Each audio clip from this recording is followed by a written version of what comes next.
सनाख्या चक्षुरुन्मिलितं येन तस्मै श्रीगुरवे नमः।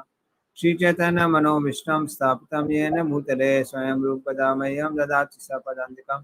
वन्देऽहं श्रीगुरोः श्रीयुतापदकमलं श्रीगुरून् वैष्णवांश्च श्रीरूपं साग्रजातं सगना रघुनाथामितं तं सजीवं साद्वैतं सावधूतं परिजनासहितं कृष्णचैतन्यदेवं श्रीराधा कृष्णपादान् सगना ललिता श्रीविशाखान्वितांश्च नमा ओम विष्णुपादाय कृष्णप्रेष्ठाय भूतले श्रीमते भक्तिवेदांता स्वामिते नामने नमस्ते सरस्वते देवे गौरवाणी विचारिणे निर्विशेष शून्यवादी पासादेशतारिणे वाञ्छाकल्पतरुवैश्च कृपा सिन्धुभ्येव च पतितानां पावनेभ्यो वैष्णवेभ्यो नमो नमः। नमो महावदन्याय कृष्ण प्रेम प्रदायते कृष्णाय कृष्ण चैतन्य नामने गौरसे नमः। जय कृष्णा करुणा सिंधु दीनबंधु जगत्पते गोप्य गोपिका कांता राधा कांता नमस्ते तत्कांचन गौरांगी श्री राधे वृंदावनेश्वरी वृषभानुसुते देवी प्रणमामि हरिप्रिये नीलचंद्र वासाय नित्य परमात्मने बलभद्र सुभद्राभ्याम जगन्नाथाय ते नमः। जय श्री कृष्ण चैतन्य प्रभु नित्यानंद श्री अद्वैत गदाधर श्रीमद गौर भक्तवृंद हरे कृष्णा कृष्णा कृष्णा हरे हरे हरे राम राम राम हरे हरे। हरे कृष्ण।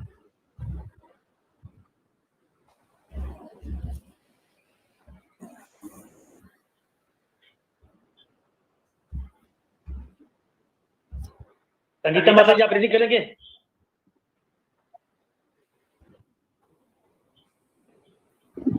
जी बाबू जी रीडिंग कर लेंगे। 16 से चालू करना था नाम को 15 से प्रभु जी 15 से नहीं 16 से शुरू होगा 16 से। हाँ 15 हो गया था 16 से 16 17 18 30 श्लोक की ना वहां से स्त्री की शास्त्र या उसको पुरुषोत्तम योग भी कहते हैं 16 से 18 वो भी हम लोग चालू करेंगे। द्वा इमो पुरुषो लोके क्षरश्चाक्षर एव च क्षरा सर्वाणि भूतानि कूटस्थो अक्षर उच्यते। पढ़िए इसको। जीव दो प्रकार के हैं, वियुक्त तथा अच्युत। च्युत तथा अच्युत। भौतिक जगत में प्रत्येक जीव च्युत क्षर होता है और आध्यात्मिक जगत में प्रत्येक जीव अच्युत अक्षर कहलाता है। तो भगवान बोलते हैं इस लोक में दो तरह के लोग हैं, दो तरह के चेतन जीव हैं। कौन कौन है? जीव जिनको क्षर बोलते हैं क्योंकि वो अपने स्वरूप से भटक जाते हैं, और दूसरा अक्षर कहलाते हैं।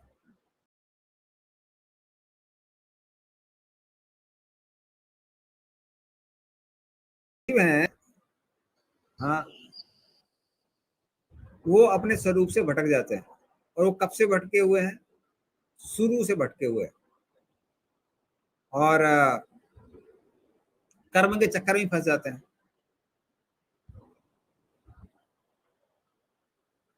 लेकिन जो भगवान है और भगवान के नित्य पार्षद है, वो लोग कभी भी कर्म के चक्कर में फंसते नहीं है, कभी भी तमोगुण में फंसते नहीं है।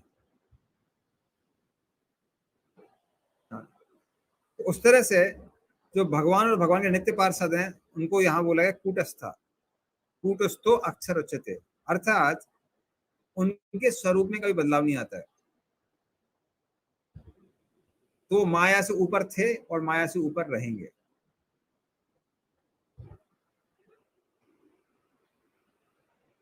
तो इस तरह से दो तरह के ये जीव हैं, क्षर और अक्षर।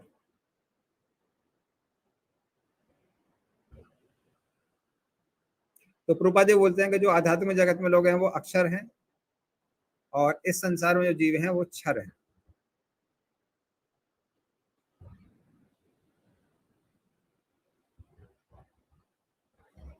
फिर कूटस्था या फिर प्रभुपाद जी लिखते हैं कि उनमें एक समानता भी है। समानता क्या है? जाने अनजाने में सब भगवान की सेवा कर रहे हैं। तो जो लोग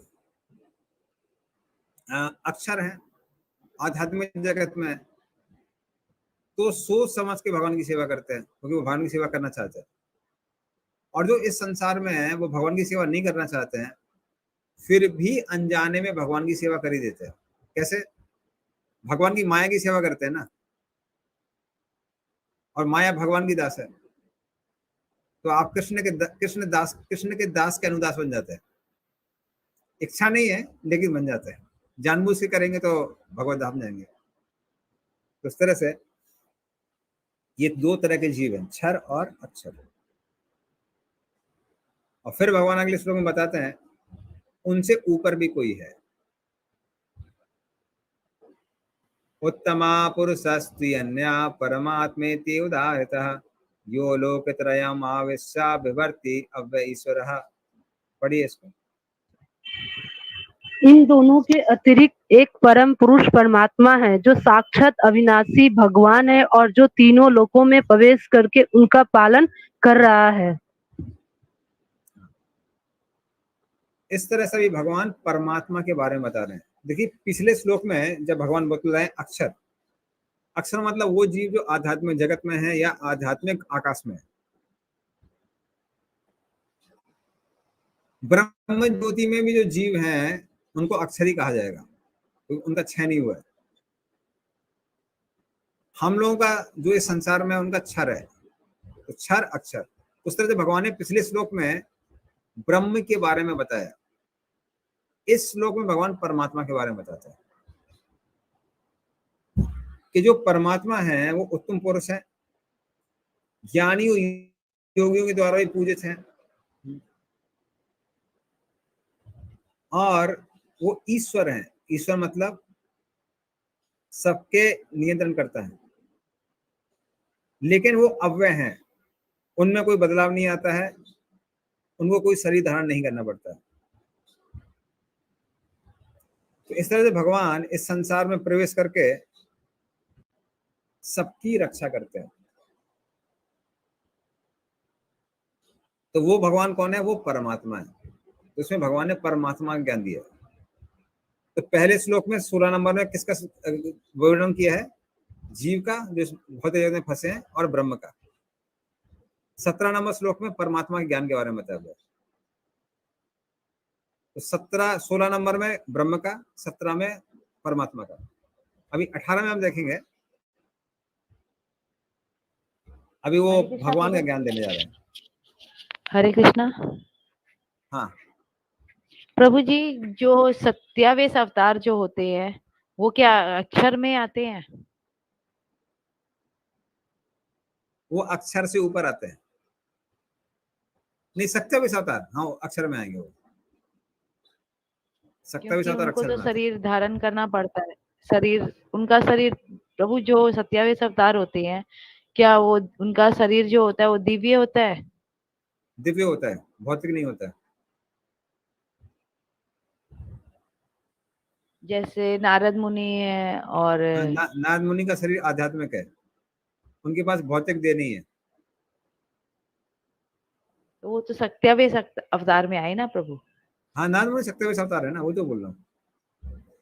सत्यावेश अवतार का शरीर दिव्य होता है, भौतिक नहीं होता है। लेकिन प्रभु स्थूल शरीर तो होता ही है ना, स्थूल। जैसे अब जैसे प्रभुपाद है, वो भी सत्यावेश अवतार में आते हैं, तो शरीर तो उनको छोड़ना पड़ा ना यहाँ पे। देखिए प्रभुपाद का कैसे है, प्रभुपाद का वो भगवान के नित्य पार्षद से ऊपर से आए थे, या फिर वो शुद्ध थे, अगले जन्म में वो भगवत धाम जाने वाले थे, लेकिन हमारा उद्धार करने के लिए आए। सारे भक्तों, कई भक्तों की अलग अलग थ्योरी है। तो कुछ लोग कुछ बोलते हैं, कुछ लोग कुछ बोलते हैं, कुछ लोग कुछ बोलते हैं। इतना हमको समझ में आता है कि वो नित्यानंद प्रभु के नित्य पार्षद हैं, लेकिन वो पूर्व जन्म में ही जाने वाले थे, इस जन्म में वापस आए हैं, या सीधे गोलोक वृंदावन से आए हैं, इसका कोई 100% रेफरेंस नहीं है। तुम 4-5 प्रभुपाद डिसाइबल से अलग अलग कथा सुन चुके हैं, लेकिन इतना हमको मालूम है कि उनको नित्यानंद प्रभु की स्पेशल कृपा प्राप्त थी, जिसके कारण हम सबका उद्धार हुआ। ठीक है ना? ओके प्रभु। नारद मुनि की बात अलग है। नारद हरे मुनि का शरीर भौतिक नहीं है, उनका शरीर आध्यात्मिक है। तो भक्ति सिद्धांत महाराज कहीं तो किसी पुराण से कथा बता रहे थे। एक बार रावण ने उनको उनके ऊपर अस्त्र शस्त्र चलाने की कोशिश की। रावण ने पहले बोला कि आप हमको दीक्षा दीजिए ओम में। नारद मुनि करने लगे, भाई कोई इससे डिमांड थोड़ा करता है कि हमको दीक्षा दीजिए दीक्षा दीजिए। वो तो गुरु जी की इच्छा होती तो दीक्षा देते हैं। तो बोला आप हमको दीक्षा नहीं देंगे तो हम आपको मार देंगे। नारद मुनि, वाह ये ऐसा शिष्य है। गुरु से बोला दीक्षा नहीं देंगे तो हम आपको मार देंगे। वो तलवार लेके नारद मुनि में चलाता है, ये तलवार प्रवेश करती नहीं है। उससे समझ में आता है कि नारद मुनि का जो शरीर है वो दिव्य है। और भागवतम में भी आता है कि उनका शरीर दिव्य है, उनका शरीर स्थूल पदार्थों का नहीं बना हुआ है। तो प्रभु दिव्य शरीर मतलब उनको यहाँ शरीर छोड़ना नहीं पड़ता। उनको शरीर छोड़ना नहीं पड़ता। कभी कभी वो ऐसा दिखा सकते हैं कि शरीर छोड़ा हुआ है, वो लोगों को माया के लिए। भगवान ने भी अपना शरीर छोड़ा, कृष्ण ने, पर वो माया शरीर था, वो भगवान का शरीर नहीं था। ओके। जैसे कि हम चैतन्य महाप्रभु, वो तो सीधे प्रवेश कर गए ना। मीराबाई प्रवेश कर गई उनमें, द्वारकाधीश में। साउथ इंडिया में अलवर है, अंडा अलवर, जो कहते हैं कि लक्ष्मी जी की वो है, या फिर कोई गोपी है, कुछ लोग बोलते हैं। तो रंगनाथ में प्रवेश कर गए। नरोत्तम दास ठाकुर दूध में बदल गए, गंगा में चले गए। तो इन लोगों के शरीर दिव्य शरीर नहीं है, ये लोग साधारण नहीं है। ठीक, थैंक यू। हरे कृष्ण बाबू जी। हाँ। तो जो ब्रह्म में विलीन होना चाहते हैं वो क्या अक्षर है कि अक्षर है? ब्रह्म में विलीन होने के बाद आप बोल सकते हैं कि वो अक्षर है। उसके पहले अक्षर नहीं है, उसके पहले क्षर है। ठीक है। तो अक्षर है तो अच्छा है ना? हाँ, अगर अक्षर है तो वो तो अच्छा है ना? आप ब्रह्म में विलीन होना चाहते हैं क्या? नहीं नहीं, मैं बोल रही हूँ कि मतलब तब तो फिर मतलब वो भी तो आध्यात्मिक ही हो गया ना बाबू जी। हाँ, आध्यात्मिक है, लेकिन मुख्य चीज है कृष्ण का संग नहीं मिल रहा है ना उनको। आपके अंदर तो इच्छा नहीं है ना ब्रह्म में विलीन होगी। नहीं नहीं बाबू जी। हाँ, आदान प्रदान नहीं कर सकेंगे वहां पर भगवान के साथ में। हाँ नहीं, ठीक है बाबू जी। यस्माक्षरामतीतो हम अक्षरात् अपि चोत्तमः अतो अस्मि लोके वेदे च प्रतीता पुरुषोत्तमः। पढ़िए इसको।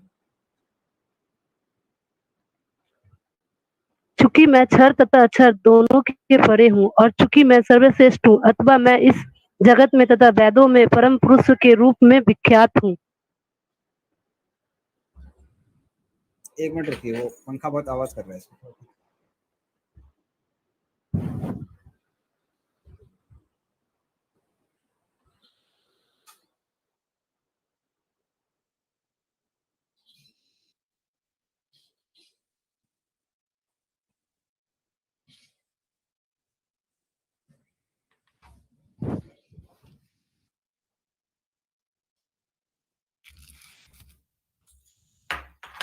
तो 16 में भगवान ने ब्रह्म के बारे में बताया है, 17 में परमात्मा के बारे में बताया है, और 18 नंबर श्लोक में भगवान स्वरूप के बारे में बताते हैं अपने, जो कि तो ब्रह्म के उपासक हैं, कर्मी, ज्ञानी इत्यादि, और जो योग में सिर्फ भक्त होते हैं वो परमात्मा की उपासना करते हैं।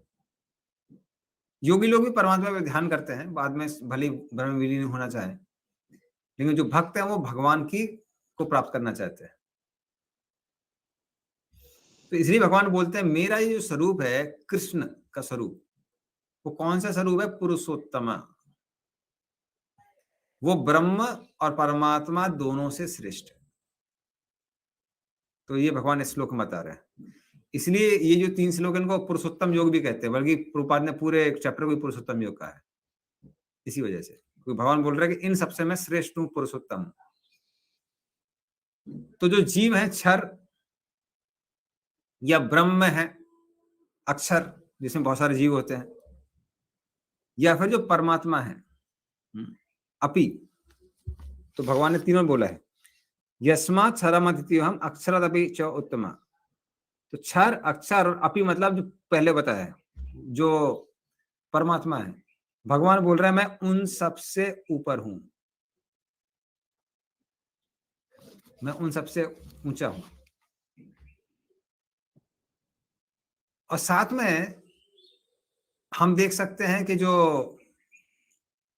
भक्त हैं उसे ये सिद्ध हो सकते हैं भक्ति भी सारे साधकों में सबसे ज्यादा श्रेष्ठ है, क्योंकि कर्मी ज्ञानी ब्रह्म को प्राप्त करते हैं, योग में सिर्फ भक्त परमात्मा को प्राप्त करते हैं, लेकिन भक्त लोग किसको प्राप्त कर रहे हैं? भगवान को प्राप्त कर रहे हैं।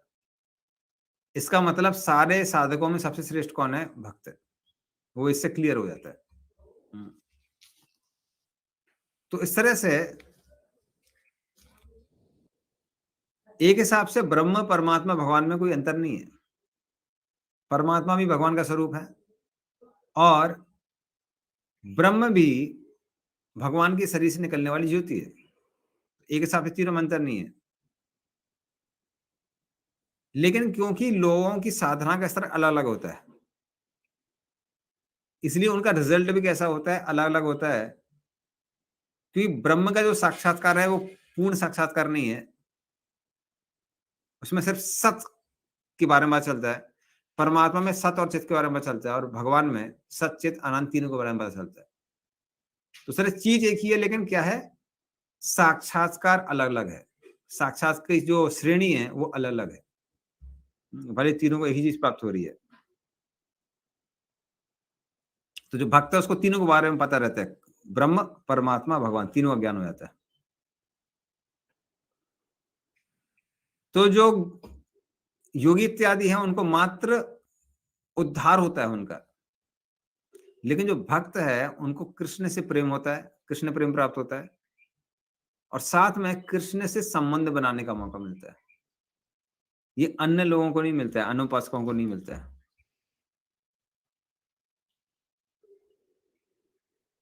तो वाकई हम लोग पहले ही वो सब डिस्कस कर चुके हैं, कैसे अन्य लोगों को भी थोड़ा भक्ति करना पड़ता है अपना अपना रिजल्ट प्राप्त करने के लिए, भले कर्मी हो, ज्ञानी हो, योगी हो, लेकिन भक्त मात्र भक्ति करके कृष्ण को प्राप्त कर लेता है।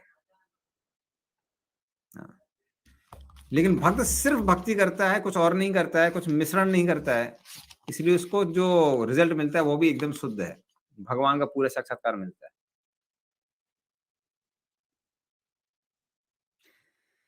दूसरा चीज है कि इस श्लोक में भगवान स्वयं को पुरुषोत्तम बोल रहे हैं, क्योंकि सारे अवतारों में भी कृष्ण श्रेष्ठ है। तो अन्य भक्तों को वैकुंठ भी प्राप्त हो सकता है, लेकिन खासकर जो कृष्ण के भक्त हैं उनको कृष्ण की प्राप्ति होती है, इसलिए कृष्ण ने अपने आप को पुरुषोत्तम बोला है।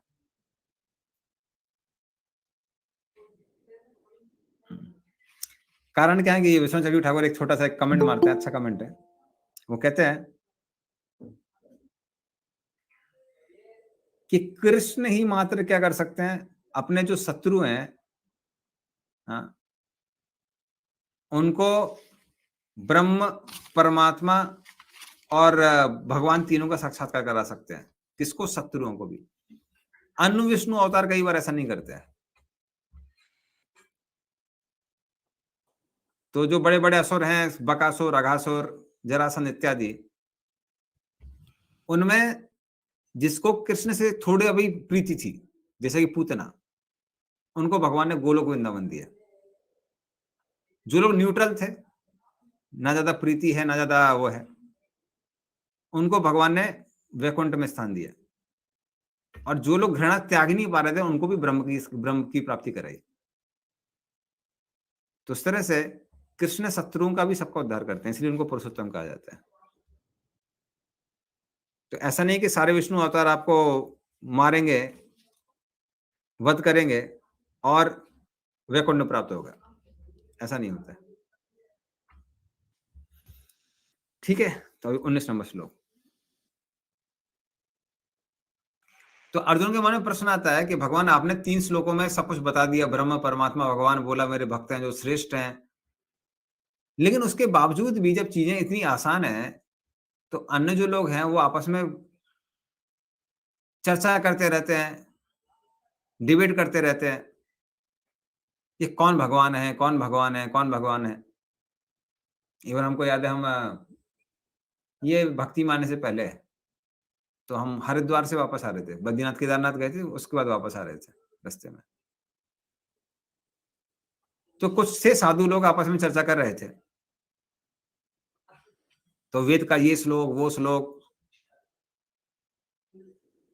किसी को समझ में नहीं आता भगवान कौन है, सब अपना अपना ओपिनियन दे रहे थे। फिर एक साधु बोला कि खेल नहीं है बच्चों का, तेल निकल जाता है चच्चों का, इतने आराम समझ में नहीं आता है कौन भगवान है, और सब अपना वो की कर वार्तालाप कर रहे थे। तो क्या कारण है, उनके मन में प्रश्न आता है कि आपने इतना स्पष्ट रूप से बोल दिया तब भी लोगों को समझ में नहीं आता है, तो क्या कारण है? भगवान ये 19 नंबर श्लोक में बताते हैं, यो माम एवं असम्मूढ़ो जानाति पुरुषोत्तम सा सर्वविद भजति माम सर्व भावेन भारत। पढ़िए इसको। जो कोई भी मुझे संचय रहित होकर पुरुषोत्तम भगवान के रूप में जानता है वह सब कुछ जानने वाला है, अथवा हे भरत पुत्र, वह व्यक्ति मेरी पूर्ण भक्ति में रत होता है। हाँ, इसका वो भी पढ़िए तात्पर्य, इसका प्रभुपाद ने तात्पर्य बहुत बढ़िया दिया। तात्पर्य, जीव तथा भगवान की स्वाभाविक स्थिति के विषय में अनेक दार्शनिक ऊहापोह के करते हैं। इस श्लोक में भगवान स्पष्ट बताते कि जो भगवान कृष्ण को परम पुरुष के रूप में जानता है वह सारी वस्तुओं का ज्ञाता है। अपूर्ण ज्ञाता परम सत्य के विषय में केवल चिंतन करता जाता है, जबकि पूर्ण ज्ञाता समय का अपव्यय किए बिना सीधे कृष्ण भावनामृत में लग जाता है, अर्थात भगवान की भक्ति करने लगता है। संपूर्ण भगवत गीता में पग पग पर इस तथ्य पर बल दिया गया है। फिर भी भगवत गीता के ऐसे अनेक कट्टर भास्कर हैं जो परमेश्वर तथा जीव को एक ही मानते हैं। वैदिक ज्ञान श्रुति कहलाता है, जिसका अर्थ है श्रवण करके सीखना। वास्तव में वैदिक सूचना कृष्ण तथा उनके प्रतिनिधियों जैसे अधिकारियों से ग्रहण करनी चाहिए। यहाँ कृष्ण ने हर वस्तु का अंतर सुंदर ढंग से बताया है, अथवा इसी स्रोत से सुनना चाहिए, लेकिन केवल शुक्रों की तरह सुनना पर्याप्त नहीं है। मनुष्य को चाहिए कि अधिकारियों से समझे, ऐसा नहीं है कि केवल सुख चिंतन ही करते रहे। मनुष्य को विनीत भाव से भगवत गीता से सुनना चाहिए कि सारे जीव सदैव भगवान के अधीन है। जो भी इसे समझ लेता है वही श्री कृष्ण के कथा अनुसार वेदों के प्रयोजन को समझता है, अन्य कोई नहीं समझता है। भजती शब्द अत्यंत सार्थक है। कई स्थानों पर भजती का संबंध भगवान की सेवा के अर्थ में व्यक्त हुआ है। यदि कोई व्यक्ति पूर्ण कृष्णा भावनामृत में रत है, अर्थात भगवान की भक्ति करता है, तो यह समझना चाहिए कि उसने सारा वैदिक ज्ञान समझ लिया है। वैष्णव परंपरा में यह कहा जाता है कि यदि कोई कृष्ण भक्ति में लगा रहता है तो उसे भगवान को जानने के लिए किसी अन्य आध्यात्मिक विधि की आवश्यकता नहीं रहती। भगवान की भक्ति करने के कारण वह पहले से लक्ष्य तक पहुंचा रहता है। वह ज्ञान की समस्त प्रारंभिक विधियों को पार कर चुका होता है। लेकिन यदि कोई लाखों जन्मों तक चिंतन करने पर भी इस लक्ष्य पर नहीं पहुंच पाता है कि श्री कृष्ण ही भगवान है और उसकी ही शरण ग्रहण करनी चाहिए, तो उसका अनेक जन्मों का चिंतन व्यर्थ जाता है। तो प्रभुपाद क्या बोल रहे हैं, मुख्य कारण क्या है कि वो लोग भक्तों से सुनते नहीं है। तो जो परंपरा में भक्तों से नहीं सुनेगा उसको समझ में नहीं आएगा, उसका वो क्या माया में फंसा रहेगा। इसलिए भगवान बोलते हैं कि ठीक है उनको बहस करने दो, कौन भगवान है कौन भगवान है, वो सब मेरी माया से मोहित है। लेकिन जहां तक भक्त की बात आती है, असम्मूढ़ो, वो मोहित नहीं है, बाकी लोग मोहित हैं। तो इस तरह से बाकी जो लोग तर्क करने वाले हैं, वितर्क करने वाले हैं, वो लोग सोचते हैं कि बहुत बुद्धिमान है, लेकिन वो लोग कंफ्यूज रहते हैं। हाँ, लेकिन मेरा भक्त जो है उसको कोई कंफ्यूजन नहीं है। भले ही उसने वेदों का साक्षात्कार नहीं किया है, शायद वो अनपढ़ गवार हो, वेदों को पढ़ भी ना पाए, लेकिन क्योंकि वो वेदों का सार समझ गया है, इसलिए मैं क्या बोलता हूँ कि वो क्या है, वो सारे वेदों का जानने वाला है। सा सर्वविद, सर्वविद मतलब सबको जानने वाला भगवान जो इस्तेमाल कर रहे हैं। तो उसमें से भले ही बाकी लोग शास्त्रों को पढ़ते रहे, लेकिन अगर वो शास्त्रों का सार नहीं समझ रहे हैं तो वो सम्मूढ़ है, वो मूर्खी है। तो वो नाम के वास्ते जानते हैं पर नहीं जानते। और कारण क्या बताते हैं प्रभुपाद के, क्योंकि उन लोगों ने परंपरा से नहीं सुना है, गुरु परंपरा से नहीं सुना है। क्योंकि भगवान अपनी भक्ति भक्तों के हाथ में देते हैं। भक्त चाहे तो किसी को भी भक्त बना सकता है, अन्य लोग नहीं बना सकते। इसलिए भगवान बोलते हैं कि जो ये जान जाता है कि कृष्ण ही जीवन का सार है, कृष्ण ही सारे वेदों का सार है, वो क्या करता है, भजती माम, वो भगवान का भजन करता है, प्रेम पूर्वक भजन करता है। कैसे भजन करता है, सर्व भावेना, पूरे भाव के साथ में कृष्ण का भजन करता है। हाँ। तो इस तरह से सिर्फ भक्ति ऐसा करते हैं, बाकी लोग नहीं करते। अभी आखिरी श्लोक, अभी भगवान तारीफ कर रहे हैं इसका जो उन्होंने ज्ञान दिया है। इति गुह्यतमं शास्त्रमिदं मुक्तं मया नघ, एतद् बुद्ध्वा बुद्धिमान् स्यात् कृतकृत्यश्च भारत। पढ़िए इसको। हे अनंग, यह वैदिक शास्त्रों का सर्वाधिक गुप्त अंश है, जिसे मैंने अब प्रकट किया है। जो कोई इसे समझता है वह बुद्धिमान हो जाएगा और इसका प्रयास पूर्ण होंगे।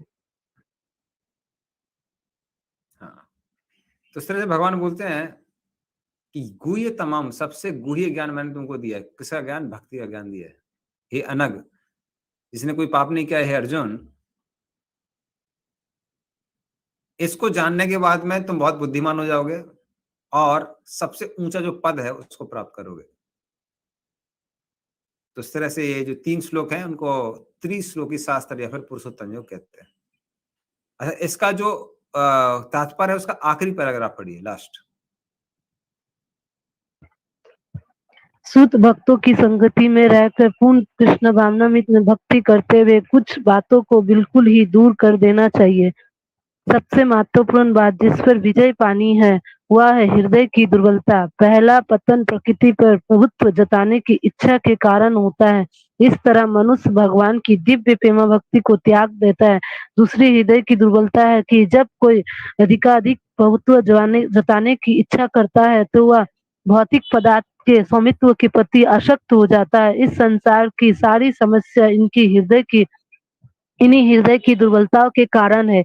इस हृदय के प्रथम 5 इस अध्याय के प्रथम 5 श्लोकों में हृदय की इन्हीं दुर्बलताओं से अपने को मुक्त कराने की विधि का वर्णन हुआ है और 6ठे श्लोकों से अंतिम श्लोकों तक पुरुषोत्तम योग की विवेचना हुई है। इस प्रकार श्रीमद् भागवत का 15वां अध्याय पुरुषोत्तम योग का भक्ति बिना तात्पर्य पूर्ण हुआ। तो इस तरह से भगवान बोलते हैं, प्रभुपाद जी बोलते हैं कि हृदय दुर्बलता के कारण व्यक्ति इस संसार में बनता है। तो पहला कारण बताते हैं कि लोग नियंत्रण करना चाहते हैं, और जब नियंत्रण करने की कोशिश करते हैं तो फिर आसक्त हो जाते हैं। तो पहले तो नियंत्रण करने की कोशिश करते हैं कि हम वो हैं, इसके नियंत्रण करते हैं, और फिर क्या होता है, आसक्त हो जाते हैं तो खुद ही उसके गुलाम बन जाते हैं, इसके भौतिक पदार्थों के। तो इसके कारण क्या है कि संसार में सभी लोग फंसे हुए हैं, और इससे मुक्त करने की विधि भगवान ने इस चैप्टर में बताई है। तो इस तरह से भगवान ने इसमें भौतिक पदार्थ, जीव जो कि चेतन है, और कृष्ण, इन सब की पोजीशन को भगवान ने अच्छे से स्पष्ट किया हुआ है कि जीव की क्या पोजीशन है, भौतिक पदार्थों की क्या पोजीशन है, और भगवान की क्या पोजीशन है। तो इस और बताया है कि कैसे कृष्ण सबसे महान है और बाकी सब लोग कृष्ण के सेवक हैं। तो ये इस चैप्टर में है। तो 15 नंबर श्लोक 15 नंबर चैप्टर में खत्म होता है। हरे कृष्ण हाँ, प्रभु बोलिए। जी। हरे कृष्ण। जैसे प्रभु जी यहाँ पर ये गुह्यतम लास्ट श्लोक में बोला गया है गुह्यतम ज्ञान, तो प्रभु हाँ। जी इसके पहले भी जितने और भी जो ज्ञान थे, तो सारे ज्ञान में, भगवान के सारे ज्ञान में इस ज्ञान को सबसे श्रेष्ठ समझना चाहिए, इस 15वें अध्याय के ज्ञान को। 15वें अध्याय के ज्ञान को नहीं, मात्र भक्ति के ज्ञान को। अब देखिए जहां भी भगवान ने भक्ति के बारे में बताया है वहां सब जगह गुह्यतमा शब्द इस्तेमाल किया है। जैसे पहले चैप्टर में जैसे गुह्य ज्ञान था भी है ना, गुह्य ज्ञान भी बताया है, गुह्य हाँ। ज्ञान, गुह्यतर और गुह्यतम। तो हम्म। यहाँ पर गुह्यतम वर्ड का इस्तेमाल किया गया है, तो ये ज्ञान हाँ, ज्यादा श्रेष्ठ है। गुह्यतम जो ज्ञान है वो भक्ति का ज्ञान है। इस देखिए आपने ये जो भगवान भक्ति के बारे में बताने के बाद गुह्यतम बोल रहे हैं, तो जो ब्रह्म का ज्ञान है उसको बोलते हैं गुह्य ज्ञान। परमात्मा का जो ज्ञान है वो गुह्यतर ज्ञान, और जो भगवान का ज्ञान है उसको गुह्यतम ज्ञान कहते हैं। ठीक है, ओके। हरे कृष्णा प्रभु जी। हाँ। प्रभु जी ये 20 नंबर श्लोक में हे अनध अर्जुन का एक नाम है, तो ये नाम क्यों अर्जुन को पड़ा? एक मिनट, कौन से श्लोक में? ये लास्ट का 20, ये जो लास्ट में है हे अनध, एक शब्द बोला है भगवान ने, बोला है अर्जुन को हे अनध। ये वैदिक शास्त्रों का शब्दिक गुप्त अंश है। हे हाँ। अनध का क्या अर्थ? अनग का अर्थ लिखा है प्रभुपाद ने तात्पर्य में। अनग मतलब जो पाप से रहित है, पाप से मुक्त है। जो पाप से रहित। प्रभुपाद लिखते हैं जब तक व्यक्ति पाप से मुक्त नहीं है वो भगवान को पूर्ण रूप से नहीं समझ सकता है, इसलिए पाप से मुक्त। ओके।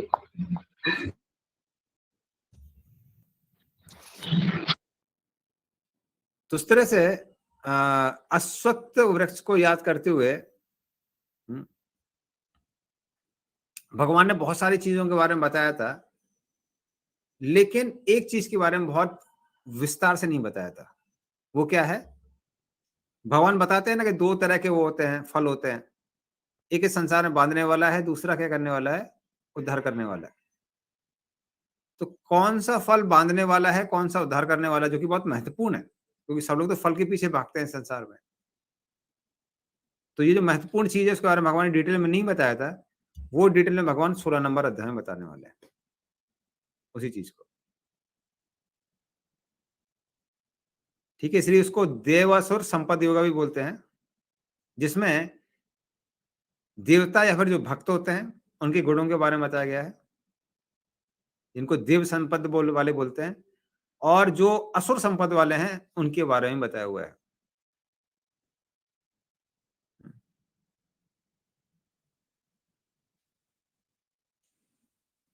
ठीक है, तो इन दोनों के बारे में भगवान डिस्क्राइब करने वाले हैं।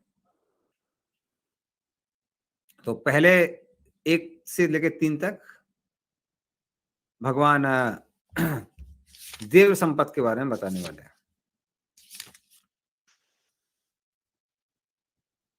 श्री भगवान उवाच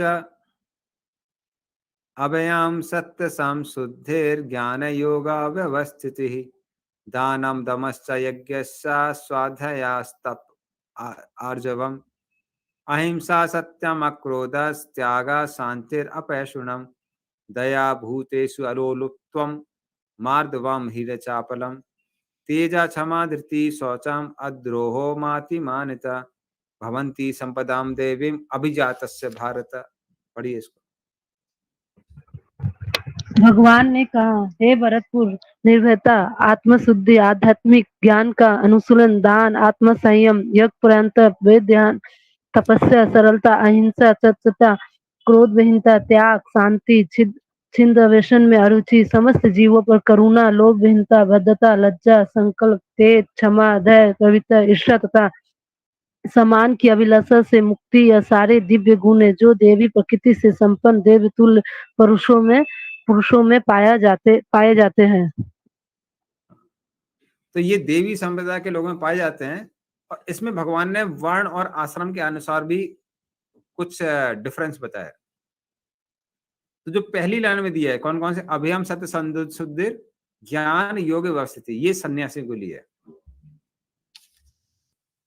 तो ये सब सन्यासी के गुण है।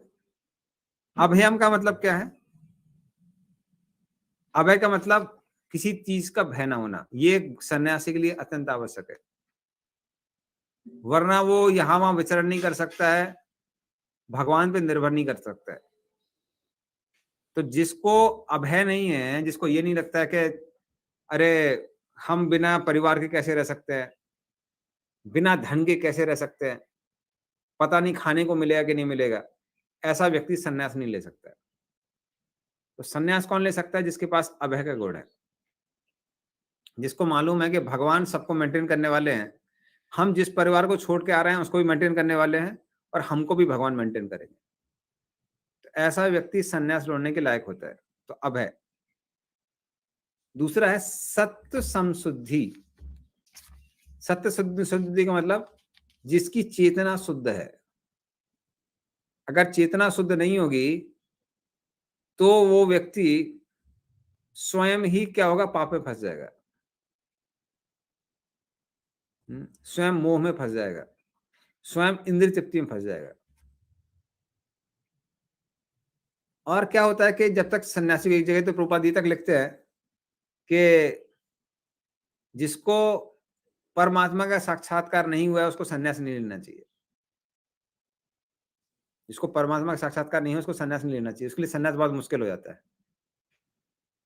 फिर भी ठीक है, कोई बात नहीं, परमात्मा का नहीं तो कम से कम ब्रह्म का साक्षात्कार होना चाहिए, इसलिए लिखा ज्ञान योग व्यवस्थिति। उसको ज्ञान को प्राप्त करने के लिए जो व्यवस्था है उसके बारे में सब पता होना चाहिए कि आत्मा का साक्षात्कार कैसे करना है। तो वैसे इसमें नहीं, लेकिन अलग जगह लिखते हैं प्रभुपाद के उसको आत्मा परमात्मा ज्ञान होना चाहिए, साक्षात्कार होना चाहिए। क्यों लिखा है ऐसा? क्योंकि हमारा जैसे स्थूल शरीर है, हमारा सूक्ष्म शरीर भी है। तो सूक्ष्म शरीर की वजह से व्यक्ति की सूक्ष्म शरीर की भी आवश्यकता होती है। परिवार, समाज, मित्र, इन सबसे इमोशनल सपोर्ट मिलता है व्यक्ति को। लेकिन जिस व्यक्ति को परमात्मा का ज्ञान नहीं है या आत्मा का ज्ञान नहीं है, खासकर परमात्मा का बोलते हैं क्योंकि वो परमात्मा के साथ संबंध बना सकता है, तो इमोशनल सपोर्ट किससे मिलेगा? सीधे परमात्मा से सपोर्ट मिलेगा या भगवान से सपोर्ट मिलेगा। तो ऐसा व्यक्ति यहां विचरण करेगा, उसको प्रॉब्लम नहीं होगी। अन्य कोई भी व्यक्ति जिसका ये साक्षात्कार नहीं है उसको बहुत दिक्कत होती है। इसलिए हमने इस कॉर्नर में कई सीनियर भक्तों से सुना है, तो वो कहते हैं ब्रह्मचारी रहो, सन्यास मत लेना, खासकर जो थोड़े यंग सन्यासी होते हैं। कारण क्या है? ब्रह्मचर्य आश्रम में आपके मित्र बन सकते हैं, सब एक साथ रहते हैं। तो हमारे कुछ बहुत परम मित्र हैं, आईआईटी के दिनों से ही हम हमारे साथ में है, 16-17 साल हो गए साथ में है, तो वो इमोशन सपोर्ट मिल जाता है। लेकिन सन्यासियों के लिए वैसा नहीं हो, 3 दिन यहाँ रहना है, फिर 3 दिन वहां रहना है, फिर 3 दिन कहीं और रहना है, फिर 3 दिन कहीं और रहना है। तो फिर वो क्या होता है, फिर जीवन बहुत तपस्या हो जाती है। तो भौतिक शरीर की तो, जो स्थूल शरीर उसकी तपस्या तो होती है, लेकिन साथ में सूक्ष्म शरीर की भी बहुत ज्यादा तपस्या हो जाती है। तो बहुत लोग उसको कंटिन्यू नहीं कर पाते हैं। तो ये 3 जो गुण हैं, ये गुण किसके हैं? ये सन्यासी के, अभयम, सत्य संशुद्धि और ज्ञान योग व्यवस्थिति। तो ये 3 गुण भगवान ने बताया। फिर जो अगले 3 गुण हैं वो गृहस्थों के गुण हैं। दानम दमश्च यज्ञश्च। आप कुछ पूछ रहे थे क्या राजकुमार को? ओके, बाद में पूछ रहे हैं। ओके, ठीक। तो ये 3 गृहस्थों के गुण हैं। दान, दान मतलब दान देना। तो दान क्या क्या देना? जो इंद्रिय तृप्ति की वस्तुएं जो आपने इकट्ठी कर रखी हैं उनको भी दान देना चाहिए। जैसे भोजन, तो अन्न दान करना, वस्त्र दान करना, ये सारी चीजें दान करनी चाहिए दूसरे को। उससे क्या होता है? उससे व्यक्ति की धीरे धीरे करके आसक्ति कम होती है। वरना चीजों इकट्ठा करते करते क्या हो जाता है, उनसे आसक्ति बहुत हो जाती है। इसलिए आप देखना कई बार क्या होता है कि ये हमने घरों में देखा हुआ है कि नए कपड़े आ जाते हैं और कई कपड़े इतने पुराने हो जाते हैं कि वो पहनने लायक नहीं होते हैं, फिर भी लोग उसको रखे रहते हैं। 10 साल, 15 साल, 20 साल रखे रहते हैं। क्यों रखे रहते हैं? क्योंकि आसक्ति हो जाती है। पहले जमाने में कम से कम क्या है, लोग बर्तन में, एक समय था जब बर्तन से एक्सचेंज कर लिया करते थे। ये पता नहीं कलकत्ता में, अभी कलकत्ता में नहीं होता है ना? अभी होता है प्रभु जी, बहुत होता है। होता है? हाँ, अभी भी हो रहा है। होता है कभी भी हो प्रभु। रहा है। तो अच्छी बात है, एक्सचेंज हो रहा है। वरना क्या है, कई लोगों को बहुत आसक्ति हो जाती है तो वो तो छोड़ते ही नहीं है। वो उनको बर्तन वाला भी आ रहा है तो बोले नहीं देंगे। तो उस तरह से चीजों से क्या होती है, जिन चीजों से खासकर हम लोग जिनका भोग करते हैं काफी लंबे समय तक, उन चीजों से आसक्ति हो जाती है। इसे दान दे देना चाहिए। तो प्रभुपाद पहले बताते थे, एक लेक्चर में प्रभुपाद बताते हैं कि जब कोई भी फेस्टिवल हुआ करते थे तो गृहस्थ लोग नए कपड़े खरीदते थे और पुराने कपड़े क्या करते थे, उनको सड़क में फेंक दिया करते थे। तो उसमें जो लोग भिखारी हैं या फिर जो सन्यासी वगैरह हैं तो वो उसको ले लिया करते थे, क्योंकि पहले तो खासकर लोग पैंट शर्ट नहीं पहनते थे ना सन्यासी, वो तो धोती कुर्ता पहना करते थे। तो जो लोग बाबा जी वगैरह होते हैं, वो बाबा जी क्या करते थे, उसको लेके उसको धो के, और गेरू तो कहीं भी मिलती है, गेरू मतलब मिट्टी से बनती है गेरू, तो गेरू में डाल दिया तो गेरू का रंग हो गया। इसलिए उनको कोई ज्यादा परिश्रम नहीं करना पड़ता था। तो दान करने से क्या आसक्ति कम होती है। और दूसरा बात है कि वाकई जो भी आश्रम है, ब्रह्मचारी आश्रम, वानप्रस्थ आश्रम, संन्यास आश्रम, ये लोग धन इकट्ठा नहीं करते हैं, धन को कमाते नहीं है। तो ये लोग भी किस पे डिपेंड करते हैं? ये गृहस्थ पे ही डिपेंड करते हैं। और गृहस्थ को दान देना चाहिए, क्योंकि उनके बच्चे ब्रह्मचारी बनने वाले हैं। क्योंकि जो स्टूडेंट, ब्रह्मचारी मतलब स्टूडेंट लाइफ, उनको ब्रह्मचारी कहते हैं। अभी इस्कॉन में लोग देखते हैं तो कंसेप्शन अलग हो जाता है। वो एक्चुअली हमारा ट्रेडिशनल ब्रह्मचारी आश्रम नहीं है। ब्रह्मचारी मतलब स्टूडेंट लाइफ। तो जो लोग बच्चे लोग पढ़ाई करते हैं उनको ब्रह्मचारी कहते हैं। इसलिए पहले भी आप देखेंगे जो डिग्री होती है ना, bachelor of arts, bachelor of commerce, सब बैचलर होता है। आजकल लोग इंद्रियों का संयम नहीं करते हैं, वो बात अलग है, लेकिन बैचलर होना चाहिए। उसी तरह से उनके बच्चे ही ब्रह्मचारी बनने वाले हैं। फिर जहां तक वानप्रस्थ है, आप गृहस्थ के बाद तो वानप्रस्थ बनेंगे ना। आप वो कल्चर नहीं रखेंगे तो फिर आपको कौन देखभाल करेगा? सेम चीज सन्यास, गृहस्थी लोग सन्यासी लेंगे। तो इस तरह से वो दान एक गुण है। फिर दम का मतलब क्या है? कम से कम जो इंद्रियां दिखती हैं उन पे संयम करना। तो इसलिए गृहस्थ लोग भी क्या करते हैं, उनके भी अलग अलग रीति रिवाज होते हैं जिसमें वो लोग इंद्रियों का दमन करते हैं। जैसे अपने यहाँ पे कम से कम जन्माष्टमी है, गौर पूर्णिमा है, हमारे आचार्य लोगों के प्रकट अपकट होने के अलग दिन है, या फिर व्यास पूजा है, एकादशी है। तो इन दिनों में क्या करना पड़ता है? इंद्रियों का संयम करना पड़ता है। फिर शास्त्रों के अनुसार खाना है, शास्त्रों के अनुसार पहनना है, सुनना है, उससे भी क्या होता है? इंद्रियों का दमन होता है। तो मात्र विवाह करने से कोई, जैसे गेरुआ का कपड़ा पहनने से कोई भी सन्यासी नहीं बन जाता है, या फिर ब्रह्मचारी नहीं बन जाता है, साधु नहीं बन जाता है। कई लोग वो उसके लिए भी पहनते हैं, अपना भरण पोषण करने के लिए। एक आदमी तो काफी स्त्रियों का शोषण कर रहा था, वो सैफरन कपड़ा पहन के दिल्ली में। तो लोगों ने ना, और फिर मुसलमान भी हल्ला करने लगे, अरे ये लोग सब ऐसे ही हैं, सब ढोंगी हैं, ये है वो है।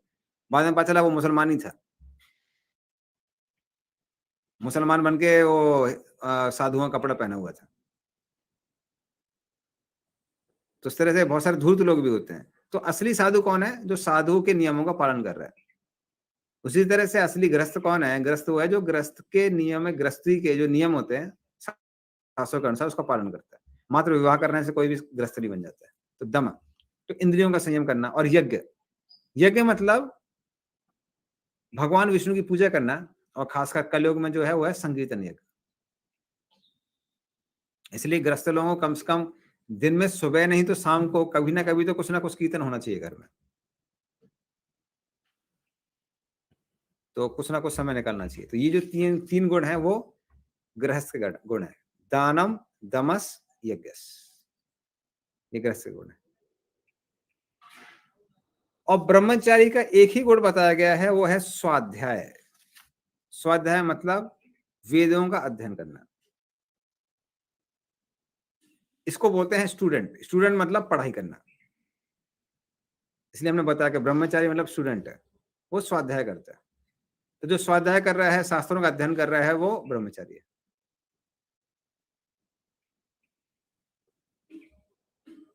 फिर तप और आर्जवम, ये वानप्रस्थ से गुण है।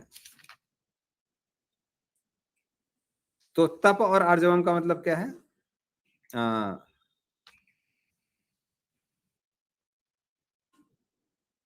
तप का मतलब है तपस्या करना। तो खासकर वानप्रस्थ के अगर आप नियम देखेंगे, शास्त्रों में लिखा है, उसको देखेंगे तो ऐसा लगता है मान लीजिए सुसाइड करना पड़ेगा, इतना भयंकर नियम दिए हुए हैं कि जब भी ठंडी होती है, बर्फ गिर रही है तो बर्फ में खड़े रहिए, गर्मी है तो सूरज में खड़े रहिए। ऐसा बहुत भयंकर तपस्या लिखी है। तो उतना प्रैक्टिकल नहीं है आजकल। आजकल वैसा करेंगे तो वानप्रस्थ जीवन में एक ही दिन रह पाएंगे, अगले दिन सीधे ऊपर जाना पड़ेगा। लेकिन फिर भी कुछ हद तक क्या करना चाहिए, वानप्रस्थ जीवन में तपस्या करनी चाहिए। तो प्रभुपाद जी उसको उदाहरण देते हैं कि अभी जो रिसेंटली वैदिक कल्चर में जो फॉलो हो जाता है वो ये था कि पति पत्नी दोनों के दोनों तीर्थ यात्रा में जाते हैं। तीर्थ यात्रा में अलग अलग जगह भ्रमण करते हैं, साधुओं से सुनते हैं। उससे दो लाभ होते हैं। एक तो आध्यात्मिक विकास होता है, भक्ति में आसक्ति आती है, और साथ में क्या होता है, परिवार से आसक्ति कम होती है। तो परिवार को लेके जाना वो टूर नहीं, उसको नहीं, उसकी बात नहीं हो रही है।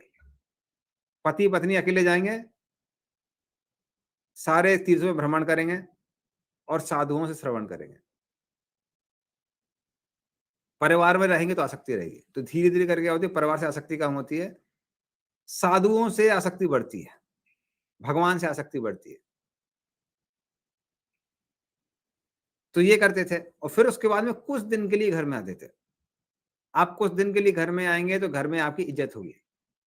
घर में बैठे रहेंगे बैठे रहेंगे बैठे रहेंगे तो इज्जत नहीं होती है। फिर लोग बोलते हैं अरे पता नहीं बैठा रहता है कब मरेगा। ऐसा भी कई बार लोग सामने सामने नहीं बोलते हैं तो पीठ पीछे बोलते हैं। आप घर में कम समय के लिए आएंगे तो लोग सम्मान करेंगे। और जब इतना साधुओं से व्यक्ति सुन के आता है तो आध्यात्मिक ज्ञान भी देता है, और फिर उसके एक्सपीरियंस की भी वैल्यू होती है। तो घर वाले आते हैं, गाइडेंस लेते हैं कि ठीक है ये समस्या है, वो समस्या है, इसका क्या करना चाहिए, इसका क्या करना चाहिए। और उस व्यक्ति का गृहस्थ जीवन का इतना 25 साल का कम से कम एक्सपीरियंस है। तो पति पत्नी आगे क्या करते हैं, जो वो दोनों के दोनों बच्चों को एक्सपीरियंस बांटते हैं कि हमने इसका ऐसा सोल्यूशन निकाला, उसका ऐसा सोल्यूशन निकाला। लेकिन लंबे समय तक घर में नहीं रहना है। 15-20 दिन, महीना 2 महीना रहिए, फिर तीर्थ यात्रा के लिए निकल जाइए, फिर कुछ दिन आइए। और ऐसा करते करते जब पूर्ण रूप से आसक्ति खत्म हो जाती है, लेकिन पति पत्नी क्यों बोलते हैं एक साथ आ सकते हैं, वो इसलिए बोलते हैं क्योंकि पत्नी से जो आसक्ति है वो सबसे भयंकर होती है, बच्चों से ज्यादा होती है। तो पति पत्नी एक दूसरे से आसक्ति होती है, सबसे ज्यादा होती है। तो वो आसक्ति कम से कम, एकदम से आप जाके बोलेंगे बाहर जाइए तो आदमी पत्नी के बारे में सोचता रहेगा। तो ठीक है भैया पत्नी आपके साथ में है, तो घूमते घामता रहता है। लेकिन धीरे धीरे करके क्या होता है, जब साधुओं श्रवण करता रहता है, तो फिर पत्नी से भी आसक्ति खत्म हो जाती है पुरुष की। तो फिर वो क्या कर सकता है, पत्नी को घर में छोड़ सकता है और फिर वो संन्यास धारण कर सकता है। और पत्नी भी क्या, पत्नी भी इतना ज्यादा श्रवण किया हुआ है साधुओं से कि वो घर में आती है तो घर में वो फिर पॉलिटिक्स नहीं करती है, सास बहू का झगड़ा नहीं होता है। फिर क्या होता है, फिर वो अपना भजन करती रहती है, भगवान की पूजा करती रहती है, और घर से आसक्ति भी नहीं है। क्योंकि स्त्री की भी क्या होती है, घर से बहुत आसक्ति होती है।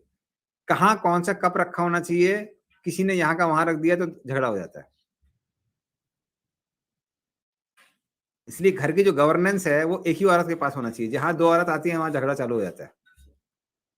सास बोलेगी कब यहाँ होना चाहिए, बहू बोलेगी नहीं उधर होना चाहिए। तो आपस या तो सास कुड़ती रहती है या बहू कुड़ती रहती है। जिसका राज स्थापित हो जाता है वो खुश रहता है, जिसका नहीं हो पाता है वो बेचारा दुखी रहता है, डिप्रेशन में चला जाता है। जब देखें आजकल लेडीज को बहुत वो होता है, डिप्रेशन होता है। लेकिन एक बार वो सास बाहर जा रही है और फिर वापस आती है अपना जब करती रहती है, तो बहू क्या कर रही है क्या नहीं कर रही है मतलब नहीं रहता। और वैसे ही बुढ़ापे में भूख तो कम हो ही जाती है, तो लोग आराम से अपना भजन करते रहते हैं, कीर्तन करते रहते हैं और पूजा करते रहते हैं, फिर घर में झगड़ा नहीं होता है। इसलिए वैदिक पद्धति नहीं फॉलो करने की वजह से झगड़ा होता है। और फिर आदमी भी का भी उद्धार हो जाता है, स्त्री का भी उद्धार हो जाता है। तो इसलिए क्या लिखा हुआ है वानप्रस्थ के लिए तप, और तप के बाद लिखा हुआ है आर्जवम।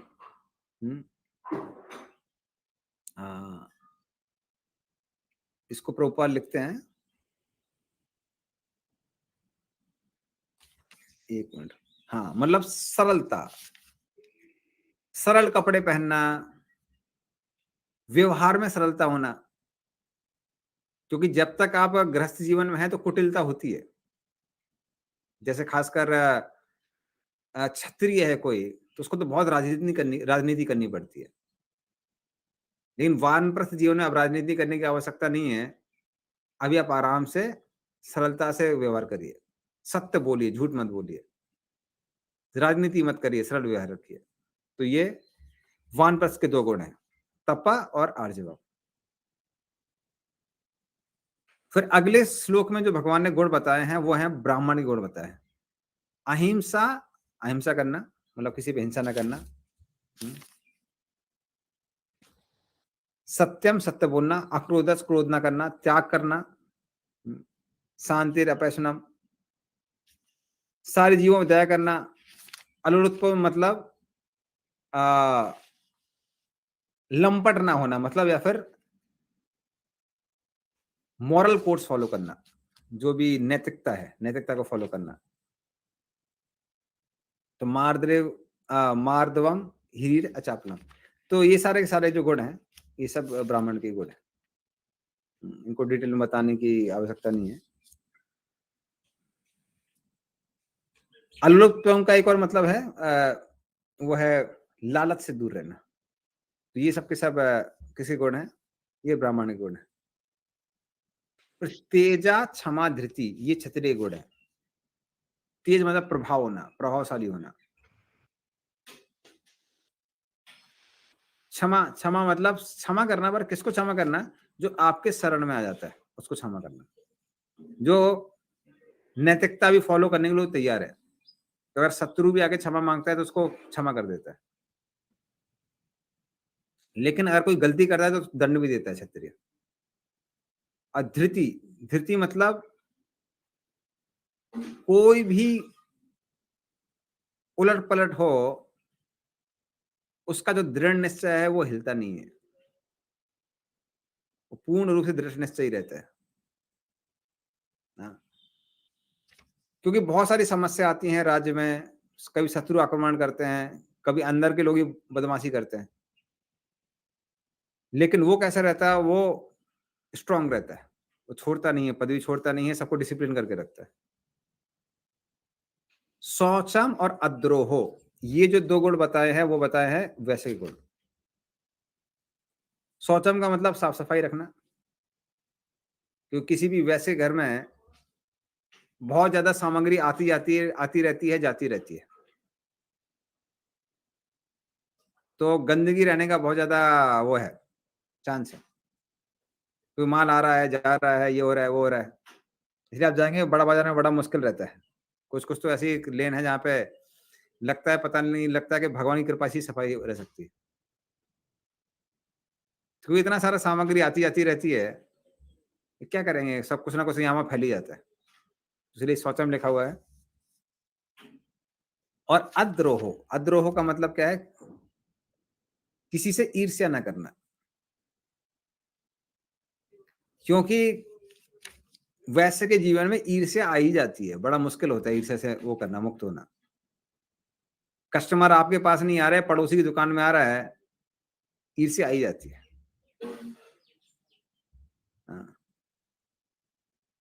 तो उस तरह से ये वो हमारे एक वक्त वो दे रहे थे लेक्चर, वो बता रहे थे कि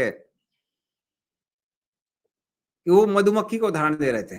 तो मधुमक्खी क्या करती है, सब जगह से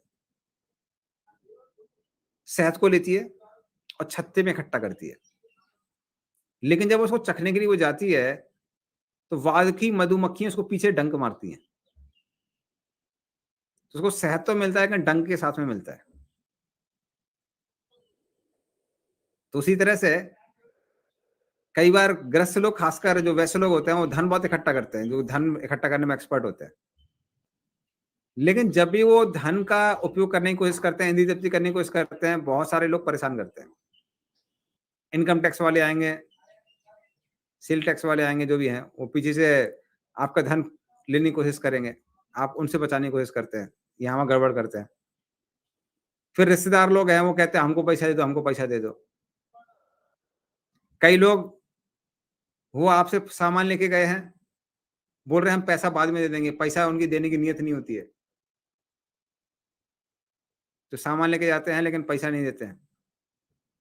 प्रभुपाद जी ऐसे ही डूबे थे, मेडिसिन सबको बांट दी, लोगों ने पेमेंट ही नहीं किया वापस।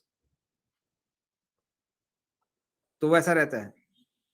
तो ये सारी इस तरह की बहुत सारी समस्या रहती हैं जब व्यक्ति उसको ग्रहण भी कर रहा है, और फिर भी क्या करते हैं लोग, एक दूसरे पे कहीं ना कहीं उसको नीचे करने की कोशिश करते हैं। वो किसके जैसा है, वो डंक मारने जैसा है। तो जब कुछ दुकानदार लोग एक क्लास में बैठे हुए थे, बोले स्वामी जी बिना डंक मारे कैसे रह सकते हैं, तो डंक तो मारना ही पड़ता है। तो फिर अद्रोह बोला हुआ है। और शूद्रों के लिए जो अगले गुण है वो है माति मान्यता। माति मान्यता का मतलब सम्मान की इच्छा नहीं होनी चाहिए। अगर आपके अंदर सम्मान की इच्छा है तो आप किसी के अंदर नौकरी नहीं कर सकते, क्योंकि जैसे भी आप किसी मालिक के अंदर नौकरी करते हैं वो गाली देता है, और जितना आपका अहंकार होगा उतना ज्यादा आप आघात भी होंगे।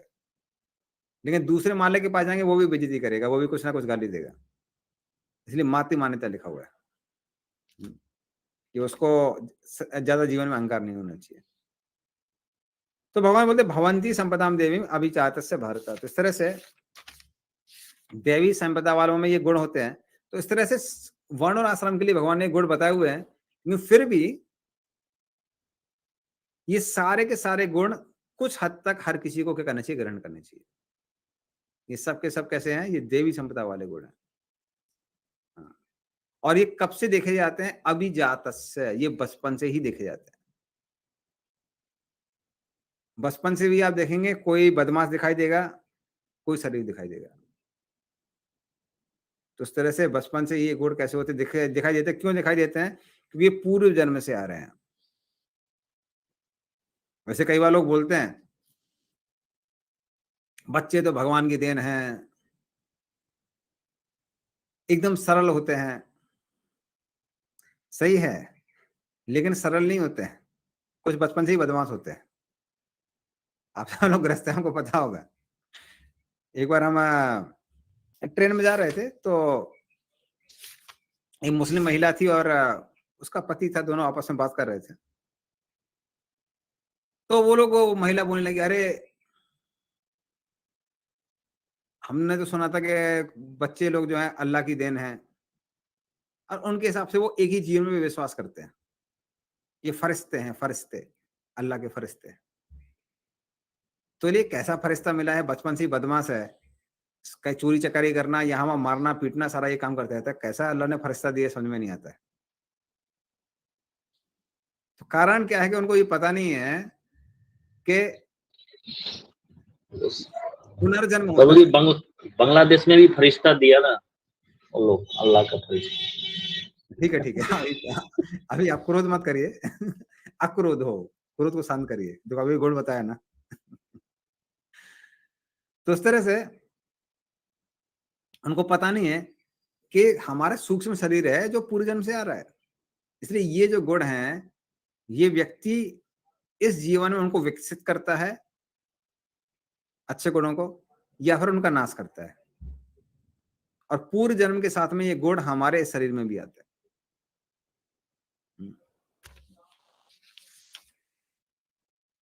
तो ये सारे के सारे गुण हैं जो देवी संपदा है। अब अब अगले श्लोक में भगवान बताने जा रहे हैं अब आसुरी संपदा। दम्भो दर्पो अभिमानश्च क्रोधा पारुष्यमेव च अज्ञानां चाभिजातस्य पार्थ संपदम आसुरीं। पढ़िए इसको। हे हे पिता पुत्र, दम, दर्प, अभिमान, क्रोध, कठोरता तथा अज्ञान ये असुरी स्वभाव वालों के गुण हैं। तो इस तरह से भगवान बोल रहे हैं ये आसुरी संपदा में दिखते हैं ये। और ये भी कहां से, इसमें भी भगवान बोलते हैं अज्ञानम चा आभिजातस्य, ये भी कब से दिखते हैं, ये भी बचपन से दिखते हैं। तो हम देख सकते हैं कि हमारे अंदर भी कुछ देवी संपदा वाले गुण होंगे, कुछ आसुरी संपदा वाले गुण होंगे। तो दोनों दोनों गुण हमारे अंदर भी दिखते हैं। तो भगवान बोलते हैं कि ये जो गुण है दंभ, दर्प, अभिमान, क्रोध करना, आजकल तो ऐसा हो गया है कि कई बार लोग उसका वो भी करते हैं, बड़ी प्रशंसा करते हैं, ऐसे लोगों को हीरो बनाए थे। अगर आप एक हिसाब से देखेंगे जो मॉडर्न इंडस्ट्री में हीरो है, किसको हीरो बना के दिखाते हैं? एक नंबर का लंपट कामुक व्यक्ति होगा, उसको हीरो बना के दिखाते हैं। फिर क्रोध बहुत होगा, थोड़ी सी कोई बात सहन नहीं करेगा, थोड़ा किसी ने कुछ बोल दिया थप्पड़ मारना चालू कर देगा, लोगों को पीटना चालू कर देगा, वो हीरो है। और कई बार तो हीरो पहला चोर है, बदमाश है, डकैत है, उसको हीरो बना देते हैं। तो उस तरह से लोगों को पता नहीं है कि ये आसुरी संपदा है, उसको हीरो नहीं बनाना है, विलेन बनाना है। खैर आजकल कलयुग में तो लोग एक नंबर के डिग्रेड हो गए। रावण के ऊपर सीरियल बन रहा है, हमने सुना रावण के ऊपर सीरियल बना हुआ है। लोगों ने पुस्तकें लिखी हुई हैं दुर्योधन की तारीफ करते हुए। हमारा आईसीएसई बोर्ड में एक उसमें पुस्तक थी, वो दुर्योधन की तारीफ कर रहे हैं। दुर्योधन को लिखा सुयोधन और बड़ा उसका तारीफ की हुई है, पांडवों की बुराई की हुई है। तो कलयुग में सब लोग मूर्ख हैं, इतना भी उनको समझ में नहीं आता कि देवी संपदा क्या है, आसुरी संपदा क्या है। लेकिन आसुरी संपदा क्या है? इस संसार में बांधने वाली है। हाँ। तो इस तरह से आसुरी संपदा बांधने वाली है, देवी संपदा इस संसार से ऊपर लेने वाली है। तो फिर अर्जुन के मन में प्रश्न आता है, अर्जुन डर जाता है। अर्जुन कहता है अरे भगवान, ऐसा लग रहा है कि मैं आसुरी संपदा से हूं, क्योंकि मैं अपने शत्रुओं को अभी मारने जा रहा था और रण में, युद्ध में तो क्रोध का प्रदर्शन करना पड़ता है। तो ऐसा लग रहा है कि मेरे अंदर आसुरी जो गुण हैं वो भरे पड़े हुए हैं, दुष्टता, क्रोध, ये सब मेरे अंदर भरे पड़े हुए हैं। तो फिर भगवान अर्जुन को थोड़ा सा सांत्वना देने के लिए अगला श्लोक बोलते हैं। हरे कृष्णा प्रभु जी। हाँ बोलिए। प्रभु जी, ये दम्भ, दर्प और अभिमान तो सिमिलर एकदम लगते हैं, इसमें थोड़ा डिफरेंस क्या है तो एक्सप्लेन कर दीजिए। ओके। दंभ, दर्प, अभिमान, तो हम लिटरली अगर इंग्लिश में बोलेंगे ना, इंग्लिश में थोड़ा सा ज्यादा रूपांतर क्लियरली बताया हुआ है। दम्भ का मतलब क्या है? प्राइड। प्राइड मतलब मैं बड़ा धनी हूं, मैं बड़ा बुद्धिमान हूं, मैं ये हूं, मैं वो हूं, उसको दम्भ कहते हैं। दर्प का मतलब होता है, उस अभिमान के कारण क्या हो जाता है, व्यक्ति बहुत कर्कश हो जाता है बहुत लोगों से, जिसको बोलते हैं रूड हो जाता है। हाँ, रूड हो जाता है, सज्जनता के साथ व्यवहार नहीं करता है, मतलब रफ बिहेवियर बोलते हैं ना इसको, काफी रफ हो जाता है बिहेवियर में, क्योंकि बड़ा अभिमान है, तो वो उसको बोलते हैं दर्प। हाँ, लोग बोल रहे हैं कि हम आपसे बात करना चाहते हैं, आप पूरा मुंह उठा के चल देते हैं, तो ये सब दर्प कहलाता है। और अभिमान, तो अभिमान को प्रभुपाद कंसीट लिखते हैं, मैं इसको एग्जैक्टली आपको वो करके दिखाता हूँ, कंसीट का मीनिंग क्या है, इंग्लिश में बताता हूँ, फिर इसके बाद में आपको डिक्शनरी में देखते हैं।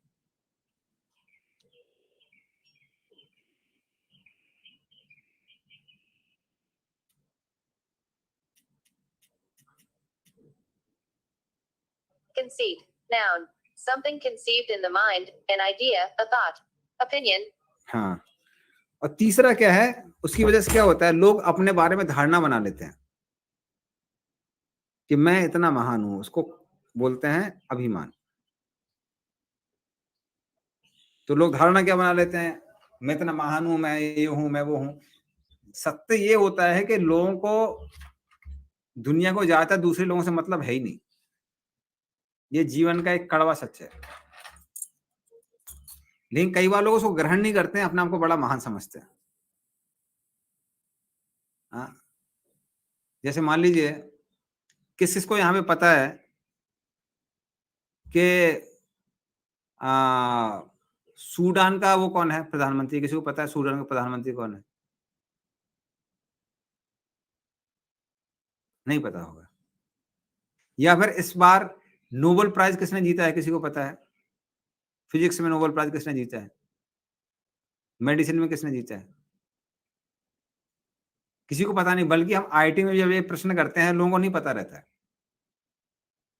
लेकिन जिसको पुरस्कार मिलता है उसको क्या लगता है, पूरी दुनिया मुझे जानती है। तो लोग अपनी अपनी धारणा बना लेते हैं कि मैं ये हूं, मैं वो हूं, लेकिन दुनिया नहीं जानती है। इसी को अभिमान कहते हैं। और वाकई तो साधारण बोलने ही क्या है, लोग थोड़ा जिम से बाहर आते हैं, सोचते हैं कि अब सब मेरी ओर देख रहे हैं, या लेडीज ब्यूटी पार्लर से आती हैं, सोचती हैं सब मेरी ओर देख रहे हैं। अरे आप इतने भी नहीं है कि भाई सब आपकी ओर ही देखेंगे। और देख भी रहे हैं तो थोड़ा ऐसा देख रहे हैं कि आप बड़ी सुंदर दिख रही हैं इसलिए देख रहे हैं, या फिर आप बड़े शक्तिशाली इसलिए देख रहे हैं। तो ऐसा नहीं होता है। कई लोगों की लंबी कार आ जाती है तो लोग देखते हैं कि अरे सब मेरी कार देख रहे हैं, नई नई खासकर कार आती है। सही बताएं तो बहुत लोगों को, मेरे को डिफरेंस समझ में नहीं आता है कार में।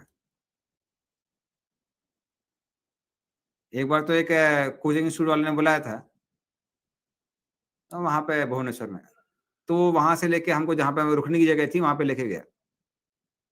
तो साथ में हमारे जो 2 भक्त थे वहीं कोचिंग में पढ़ रहे थे, उन्होंने अरेंज किया था प्रोग्राम। वो कहने लगे, प्रभु जी आपको मालूम है ना ये आप कौन सी कार में बैठ के आए हैं? मैंने कहा यार मेरे लिए सारे टीन के डब्बे हैं, मुझे तो समझ में आता नहीं है कौन सी कार है। तो फिर बोलने लगे नहीं प्रभु जी ऑडी का बहुत महंगा मॉडल है, ये 1 करोड़ का मॉडल है। हमने कहा होगा, ऑडी भी हमने पहली बार नाम सुना था। सही बात तो ये है उस समय वाला कोई महंगी कार आती है इसका नाम ऑडी है। तो फिर कहने लगे अरे प्रभु जी इसके बाद 3 कारें हैं, ये हैं वो हैं। तो आपको कुछ लगा नहीं कि कुछ अलग है? हम अगर आवाज तो कुछ अलग लिख रही थी, थोड़ा भौं-भौं कर रहा था वो, उसमें और लोगों में उसमें ऐसी आवाज नहीं आती है, तो कुछ तो अलग लिख रहा था और हमको समझ में नहीं आ रहा था। तो वाकई में तो आवाज से आते कुछ भूं करके कुछ अलग से आवाज आती है। तो बोले तो हमने बोला ठीक है लेकिन जो लोग जाते हैं उनको क्या लगता है, अरे अभी वो जो हो सकता है वो ऐसा ना हो, लेकिन हो सकता है वो सोच रहा हो कि हम स्वामी जी को इतनी बड़ी कार में लेके गए, स्वामी जी क्या सोच रहे हैं कितना अमीर आदमी है। तो इस तरह से लोग अपने मन में बहुत सारी धारणा बना लेते हैं, और कई लोग तो बहुत गलत धारणा भी बना लेते हैं। यहाँ से हम नाम नहीं बताएंगे, कलकत्ता में कोई मारवाड़ी लेडी है, तो वो अपने आप को इतना सुंदर समझती है कि पति जी की कंपनी से जो जो प्रोडक्ट निकलते हैं सब में अपना फोटो डाला हुआ है।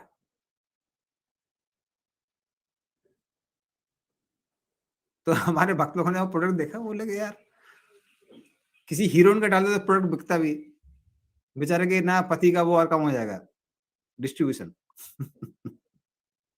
अपना फोटो डाला हुआ है मेकअप के प्रोडक्ट्स में। कोई देखेगा तो बोलेगा अरे ऐसे दिखने वाले तो हमको मेकअप लग करना ही नहीं चाहिए उस तरह से बहुत सारे लोगों को अपना अपनी धारणा बन जाती है। ये तीनों में अंतर है, दंभ, दर्प और अभिमान। ठीक है, ओके ठीक है, टाइम भी हो गया, 8:30 हो गया। तो 6 नंबर श्लोक से हम लोग नेक्स्ट टाइम चालू करेंगे। इसमें भगवान देव और असली संपर्क। हरे कृष्णा, थैंक यू प्रभु जी। हम लोग प्रभु जी को धन्यवाद देते हुए हरे कृष्ण महामंत्र का जप करते हैं। हरे कृष्णा हरे कृष्णा कृष्णा कृष्णा हरे हरे। हरे राम हरे राम राम राम राम राम राम हरे हरे। श्रीमद् भगवद गीता की हरे हरे कृष्ण प्रभु जगन्नाथ कृष्ण प्रभु जी, दंडवत प्रणाम प्रभु जी, कृष्ण प्रभु जी, दंडवत प्रणाम।